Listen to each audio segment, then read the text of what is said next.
नमस्कार, प्रनिशा किचनमध्ये आपलं स्वागत आहे. आज आपण कांदा पात कशी बनवायची ते पाहणार आहोत. हे पहा, मी बाजारातून एक छान अशी फ्रेश गड्डी आणली आहे. ती छान अशी निसून घेतली आहे आणि ही अशी बारीक बारीक कापून घ्यायची आहे.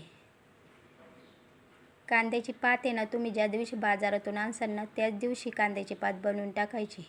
नंतर ती सुकून जाते, मग भाजी चांगली होत नाही. आणि हे पहा, माझी भाजी कापून झाली आहे आणि ती चांगली स्वच्छ 2-3 पाण्याने ही भाजी धुवून घ्यायची आहे. आणि धुवून झाली ती तशीच थोडा वेळ भांड्यात ठेवायची आहे.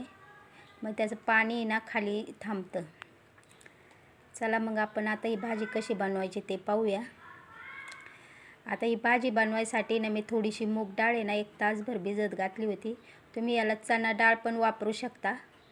चणा डाळीने पण ही भाजी छान होती, पण मी थोडीशी मूग डाळ ठेवली होती.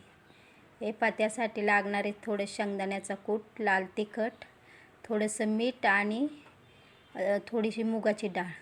आणि मी 2-4 पाकळ्या लसणाच्या घेतल्या आहे. त्या अशा खलबत्त्यात थोड्याशा टेचून घ्यायच्या.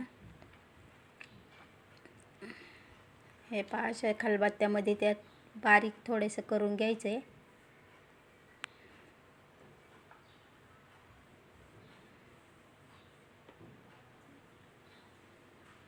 पहा, आपला लसूण असा बारीक झाला तर कढईमध्ये टाकायचा तेलात. बघा, थोडंसं मी जिरे टाकलं, त्याच्यावर लसूण टाकलं थोडासा. तर लसूण थोडासा जरा लाल झाला की मग त्याच्यात मी मूग डाळ टाकणार आहे. पहा,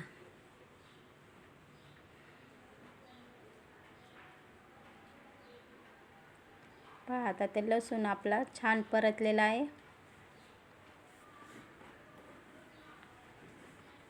आणि पहा, ही मूग डाळ अशी तेलातच टाकायची, ती फ्राय करायची जरा हलवून.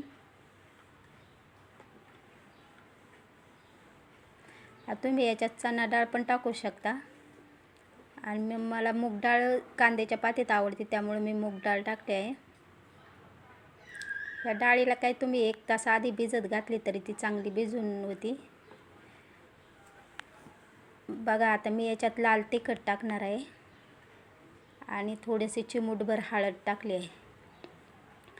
आता हे मिश्रण चांगलं हलवून घ्यायचं आहे.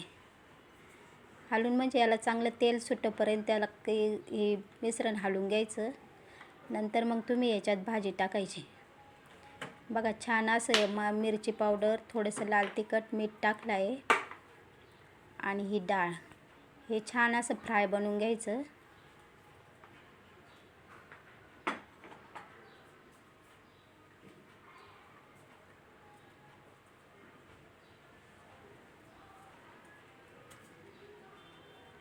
हे पहा, आता हे छान असं परतलं आहे. त्याच्यानंतर याच्यावर आपण धुवून घेतलेली भाजी टाकायची आहे.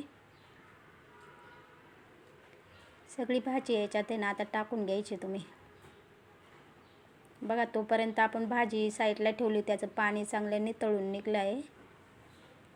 म्हणजे भाजीमध्ये पाणी पण राहत नाही. थोडा वेळ धुवून आधीच ठेवायची, मग छान ते पाणी सगळं खाली राहतं. बघा, आता हे अशी उलटण्याने हलवून घ्यायचं.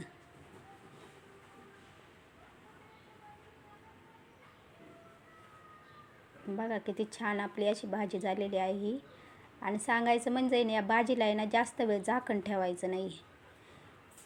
अगदी 1-2 मिनटं झाकण ठेवायचं. झाकण जर तुम्ही या भाजीवर ठेवले ती भाजी पिवळी पडते. त्याचा हा ग्रीन कलर तो सगळा निघून जातो. मग अशीच्या भाजीला थोडं थोडं तुम्ही हलवीत राहायचं. बघा, किती छान कलर आलेला आहे. आणि या भाजीत पाणी वगैरे टाकायची गरजच नाही लागत, कारण ऑलरेडीच ह्या भाजीला पाणी सुटलेलं असतं. अगदी मी 1-2 मिनटं हे भाजीवर झाकण ठेवलं आणि नंतर थोडीशी शिजत आली का त्याच्यावरून मी शेंगदाण्याचा कूट टाकला आहे. पहा, माझी भाजी किती छान झाली आहे. त्याला कलर पण खूप छान आला आहे आणि टेस्ट तर खूपच छान येते या भाजीला.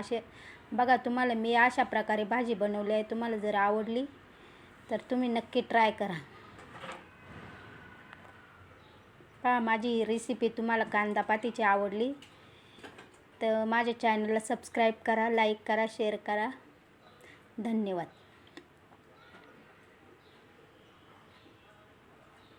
पहा किती छान माझी भाजी झाली आहे.